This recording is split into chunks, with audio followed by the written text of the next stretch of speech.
Yaku stood at the door of the doctor's office, his heart threatening to jump out of his chest.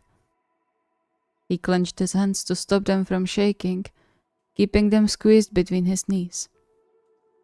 Nausea rolled his stomach just thinking about walking through the door. It didn't matter that this was just a routine checkup. He was healthy, so why did he have to go there? He squeezed himself into the corner of the waiting room the moment they arrived, making himself as small as possible so his team didn't know how much he was trembling, and it took all his resolve not to just run away. Oh, how much he wished Lev was here. The door opened and one of his teammates walked out, calling the next person in. There was a band-aid on his inner elbow, and Yaku's inside clenched. He could deal with the checkup, but the band-aid meant only one thing. They were drawing blood in there. The ground swayed under him. He gripped on the edge of his chair, his knuckles turning white as a new wave of nausea hit him like a truck. Taking a few shudder breaths, he grabbed his bag and, using a moment when their coach wasn't looking, he ran out of the waiting room.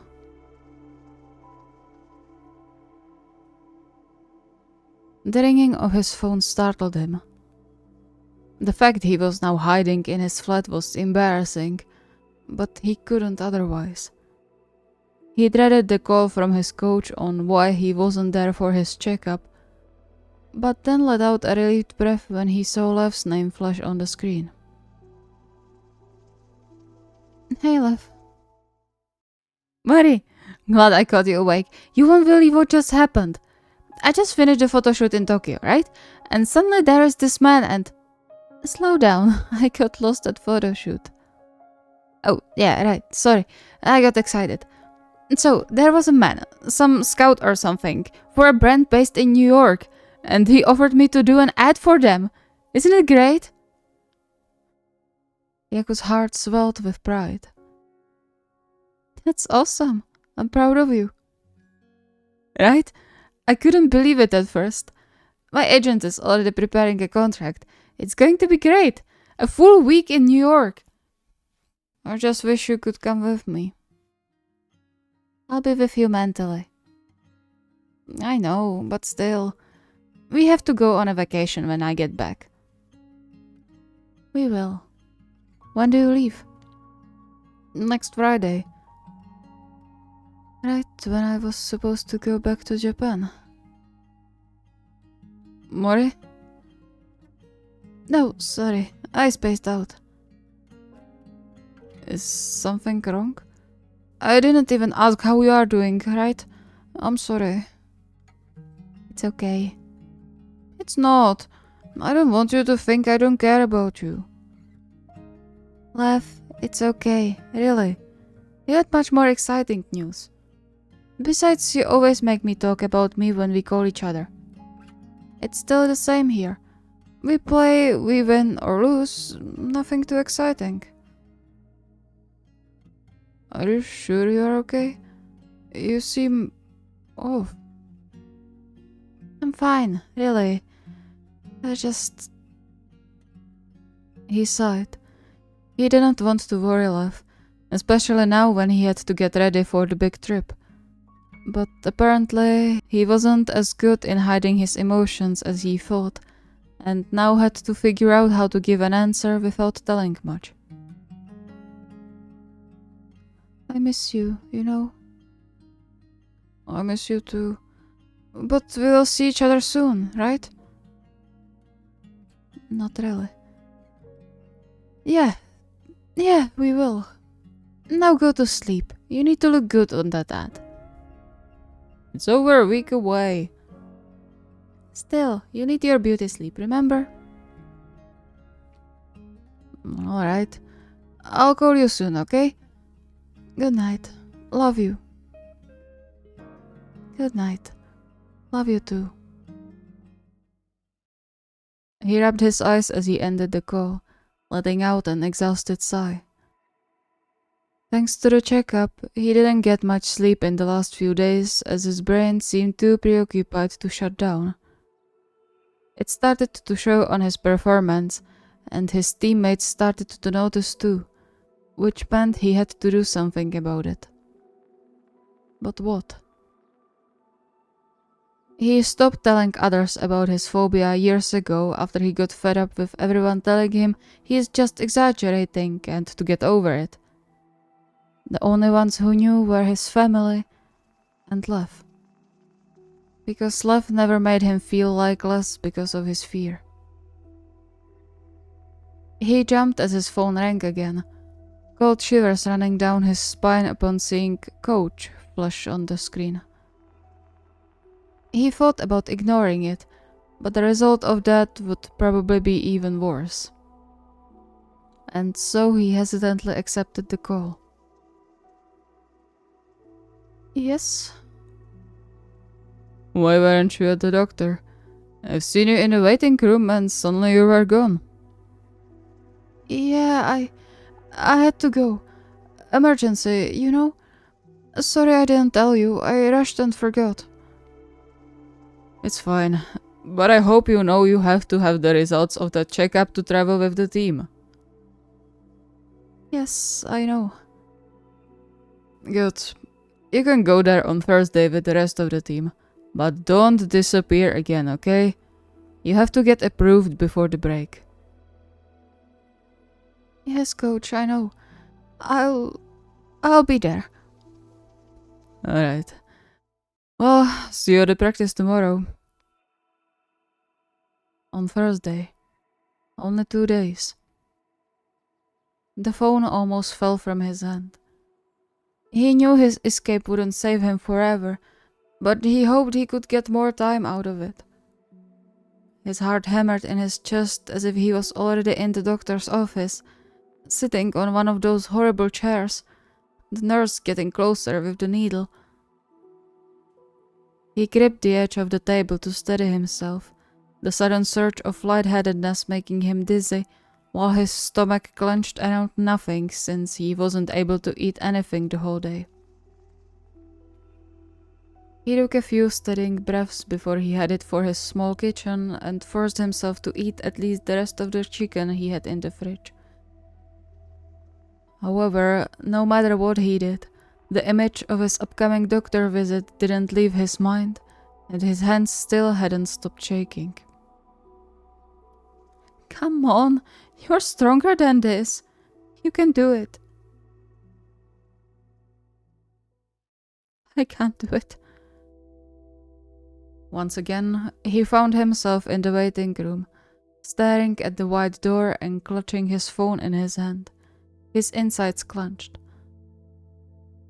Despite his decision to not bother his boyfriend with his fears, he called Lev a while ago to at least hear his voice. But Lev only replied with a text that he can't speak right now, which sent Yaku's already bad mood to the ground.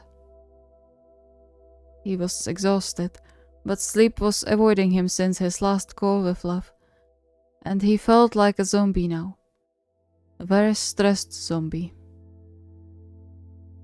He instinctively looked around for an escape route, but his coach was watching him intently this time, not giving him a chance to run away. He was supposed to go last, though he wasn't sure if the waiting didn't just make everything worse. Contemplating whether or not he should try calling Lev again, he clenched his hands to stop them from shaking and hit the phone again. One of them being distressed was enough. The last of his teammates walked out of the door then, meaning it was only him now with no way out. Come on, it will be fine. There are worse things to happen. He went through the questions and other tests, the whole time nervously glancing towards the counter where the nurse was preparing the needle. His heart sped up when the doctor motioned for the nurse, but the woman only went to the door and soon his coach entered the room. Coach? Don't worry, Mr. Petrov is here to help you through the blood draw. I know how you ran away last time, but you need those blood tests, so I want to help you. But that's... Please, can we do it without them? Unfortunately, no. Please pull up your sleeve. It will be over fast, I promise. Yaku clenched his hands on the chair, his breathing becoming ragged and rapid as he watched the too long needle coming closer to his arm. Despite trying to hold still with all his mind, he flinched away the moment the nurse touched him, kicking himself further away from her. Please hold still. I might miss the vein and... No! No, get that away from me! Yaku, it's okay. No, don't come closer! Get away from me! Mr. Yaku, please, calm... Don't tell me to calm down! Get that thing away from me! Everything was closing around him. The room, the people, his own chest and lungs, pushing and squeezing him from all sides. The air was suddenly too thin to breathe, and the edges of his vision started to darken, but he didn't stop shouting nor backing away. He had to get away, away from that horrible pointy thing they wanted to hurt him with. Away. Away. The needle was too close. 5 meters would be too close. He had to get away. The door to the room flung open, but he didn't pay it any attention. The only thing on his mind was the shiny, horrible needle too close to him. Too close to his skin. Get away. Now, now, now! Mori, it's okay. The voice. So familiar. But the needle... Mori, can you hear me? 2 hands, large and soft, cupped his face and made him look up, where he was met with a pair of those beautiful green cat-like eyes he loved so much. And suddenly he wanted to cry. Fluff? Yeah, it's me. You are safe. Gentle thumbs rubbed his cheeks, and he realized he was, in fact, crying. Yeah, it's okay. Everything is fine, I promise. Hiding his face in Love's shoulder, Yaku melted into the warm embrace. Shivers under his skin following the motion of Love's hand on his back, while his breathing finally slowed down a bit. I appreciate your help, but I have to ask you to leave. No! Please. It's okay. He's a family member. Family. Alright then, Mr. Haiba. Mr. Haiba, could you help us to keep Mr. Yaku still? We really need those blood tests. Yaku sniffed, subconsciously sliding into Japanese. Lev. It's okay, I'm not leaving. I'm still here with you. Can you look at me? Yaku hesitantly raised his gaze, and Lev smiled, caressing his cheek. Good. Now stand up. Confused, but trusting his boyfriend, Yaku let himself be guided by Lev's arms to stand a bit wobbly on his feet, and then stuttered as the man pulled him on his lap, blushing betrayed. Lev? What are you... Lev wrapped his arms firmly around his waist and guided his head to his chest. Hey, remember that time in high school when we played Nohebe in the spring high prelims? Yeah, that match where you flailed your arms around like a madman. Of course I remember, but why do you bring that up now? That was my best blocking, no flailing. That was flailing. You made most blocks on accident, and your only good block was the last one. You wound me, Mori. I was about to appreciate your coolness when you gave us the speech about scoring and you turned it on me again. You were the one to bring it up in the first. Alright, all done. Please. What?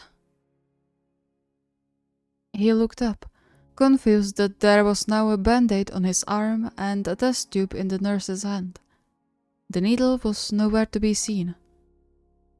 Lev giggled. See? I knew this will work. Distraction at all. Thank you, Mr. Haiba.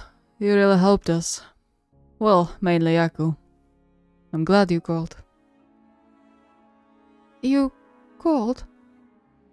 Let's speak outside, shall we? But first, can he get some candy? Hey!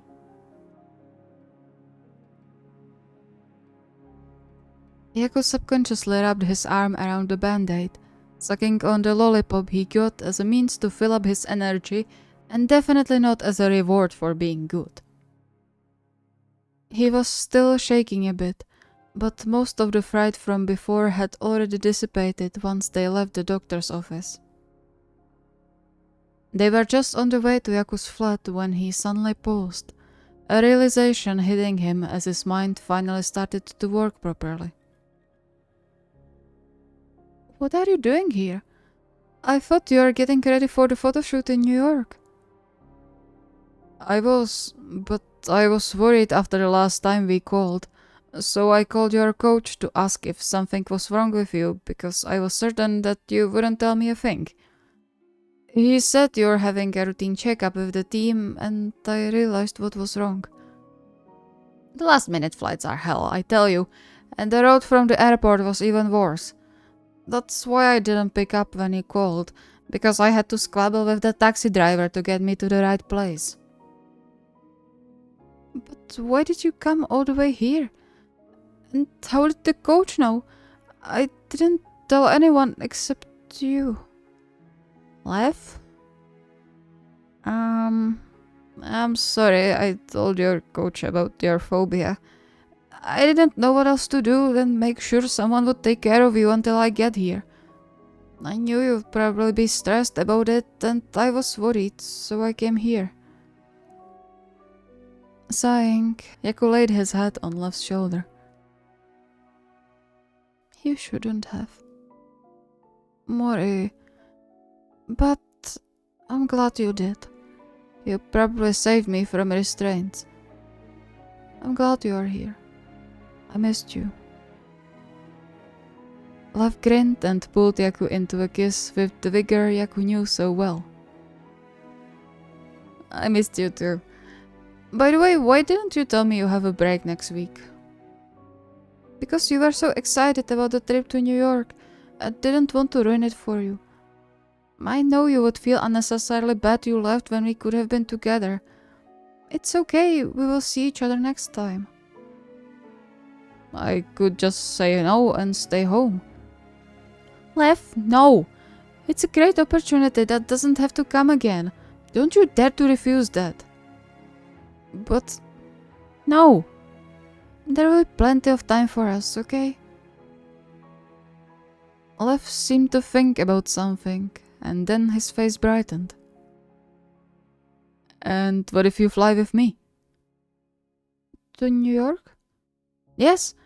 I'll ask the guy if I can have a family member with me. Lev. Yes, that's a great idea, isn't it? Yaku couldn't help but chuckle. He leaned more into Lev's chest, letting out a content sigh. Yeah, you are a genius.